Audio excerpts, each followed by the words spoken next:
Have you ever heard or read of these strategies to help you stop overeating? Use smaller plates. Get rid of your big plates and use tiny plates, and that way you just won't eat as much.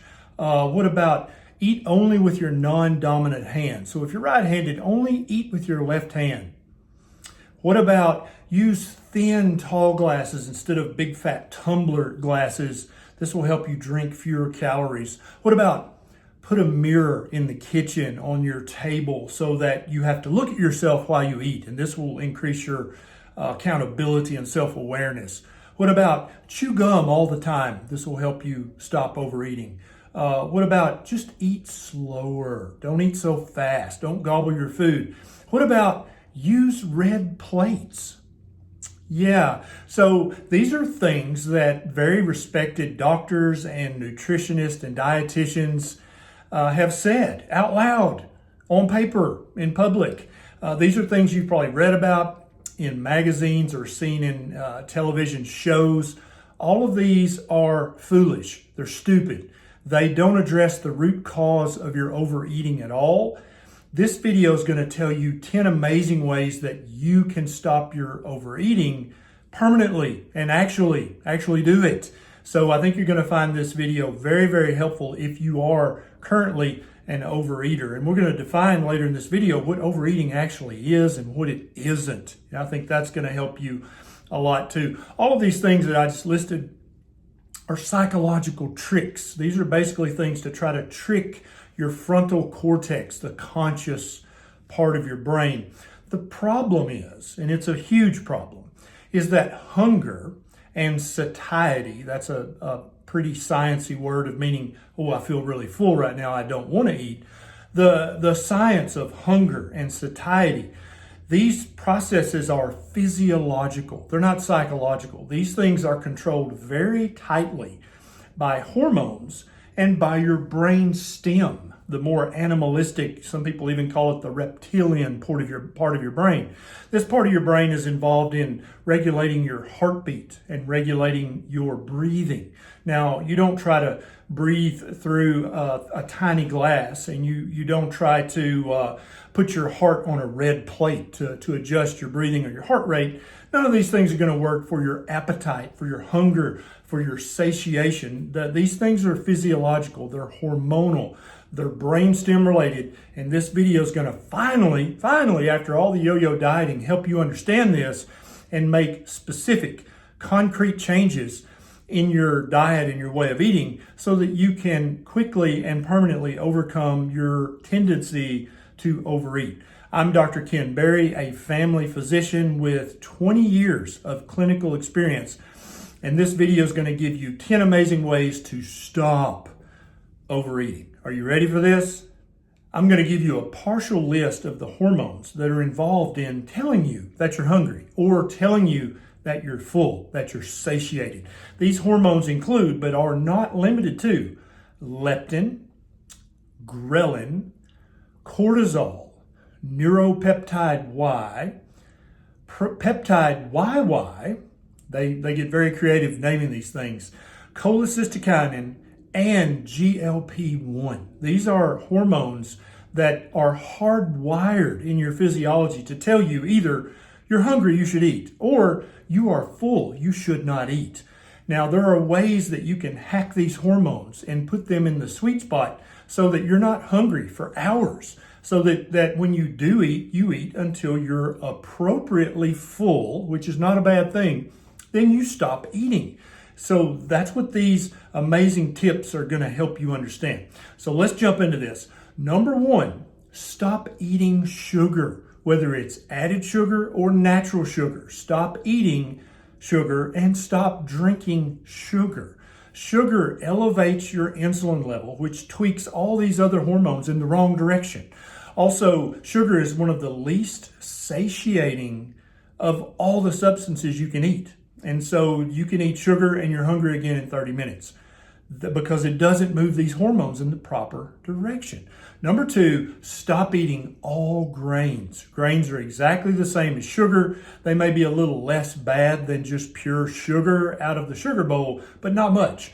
They don't contain any meaningful amount of protein. They're all carbohydrate, starch, and they're not going to give you the long-term sense of fullness, which is going to keep you from overeating.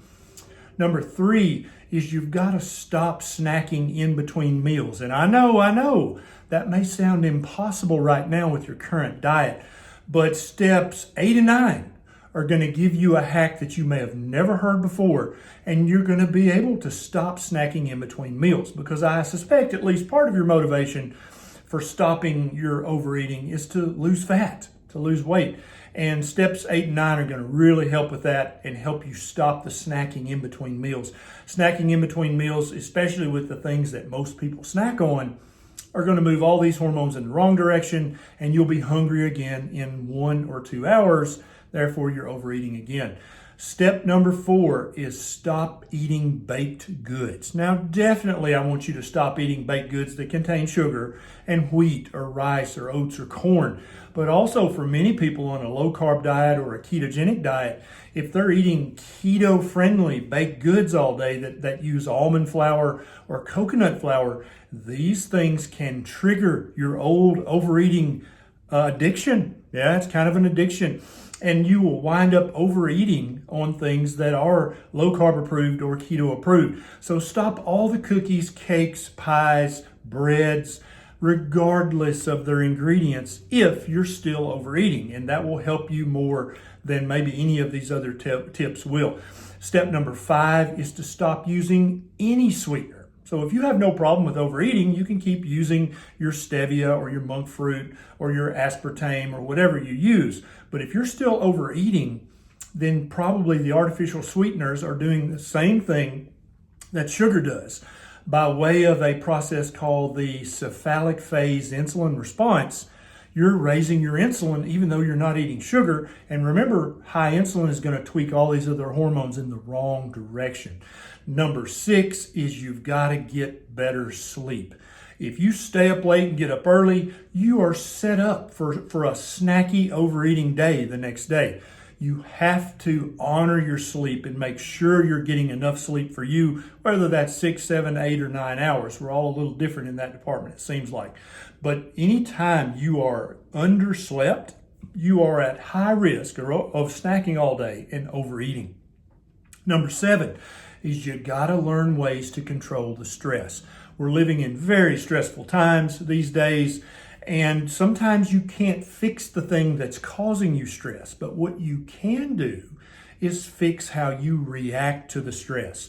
When you're under chronic inappropriate stress, like a bad job, a bad relationship, whatever, your cortisol level is going to be higher than it should be. And when you have a high cortisol level, that's going to set you up for snacking all day and for overeating ultimately. You got to learn strategies, whether it's cognitive behavioral therapy, whether it's getting a massage, whether it's meditating, whether it's going for a walk every morning in the sun for 30 minutes. You've got to figure out a way to control the stress to keep your cortisol level normal so that you can stop overeating.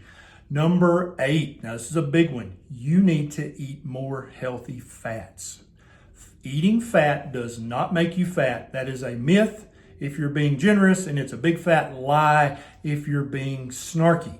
There's no truth in this. Eating fat does not make you fat. The macronutrient fat, and there's 3 macronutrients, right? There's protein, there's fat, and there's carbohydrates. These are the 3 macronutrients. And when you eat more fat in your diet, this hacks all of those hunger and satiety hormones I talked about earlier. It puts them in the sweet spot so that you're not hungry for hours after you eat a meal full of healthy fat.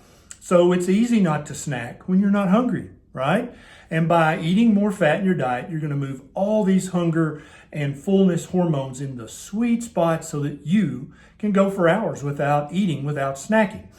Number 9 is eat more protein in your diet. Protein is not bad for you. Protein is not bad for your kidneys. It's not bad for your liver. Protein will never make you fat. Eat more protein.